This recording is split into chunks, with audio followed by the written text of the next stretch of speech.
Assalamualaikum warahmatullahi wabarakatuh. Perkenalkan, nama saya Febri Sabinolda Ferwi Caksono dari kelompok 7 DDIP.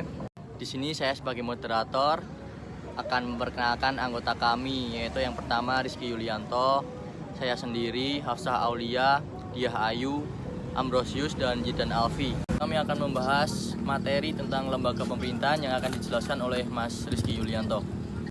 Lembaga pemerintahan disebut dengan Civil Organization. Lembaga negara di Indonesia merupakan institusi-institusi dibentuk berdasarkan Undang-Undang Dasar 1945 dan Undang-Undang, serta memiliki sistem yang dibentuk oleh negara itu sendiri, bertujuan untuk membangun negara tersebut. Yang masuk dalam lembaga pemerintahan yaitu yang pertama ada kementerian, ada lembaga pemerintah non-kementerian, ada lembaga negara, ada lembaga non-struktural, ada gubernur di provinsi, dan ada bupati atau wali kota di kabupaten atau kota.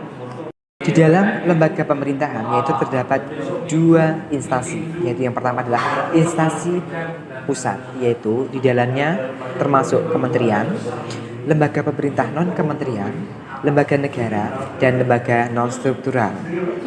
Yang pertama ini saya akan jelaskan yaitu lembaga instansi pusat, yaitu ada kementerian.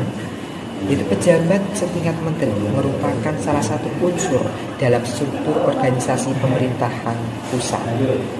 Pejabat setingkat menteri adalah pejabat yang berkedudukan di bawah presiden dan bertanggung jawab langsung kepada presiden.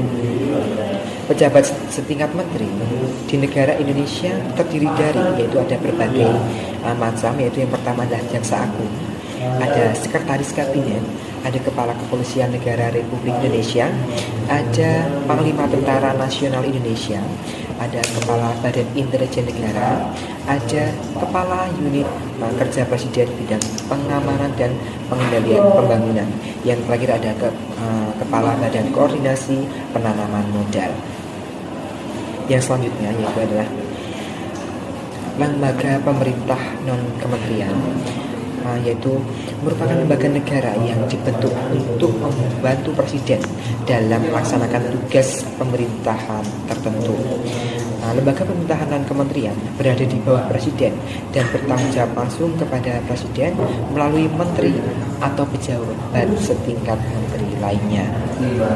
Yang pertama ada Arsip Nasional Republik Indonesia, lalu ada BIG, Badan Informasi Geospasial, ada Badan Intelijen Negara atau BIN. Lalu kita masuk ke ada yaitu lembaga negara.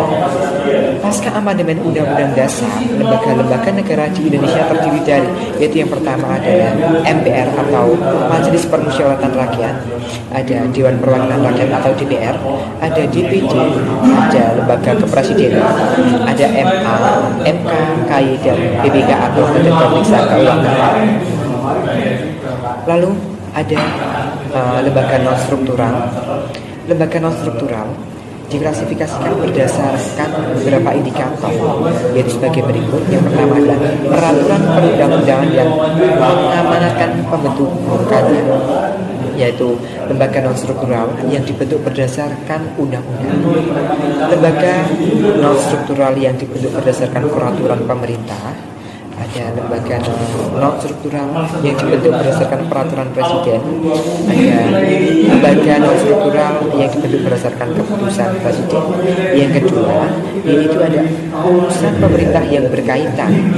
Lalu yang ketiga ada pendanaan. Dalam pendanaan bisa diklasifikasikan yaitu berdasarkan pendanaan DIPA sendiri, bisa diklasifikasikan berdasarkan pendanaan DIPA menempel pada kementerian atau lembaga, lalu diklasifikasikan di daerah dengan pembebanan anggaran atau APBD, lalu yang terakhir yaitu diklasifikasikan berdasarkan sumber pendanaan lain.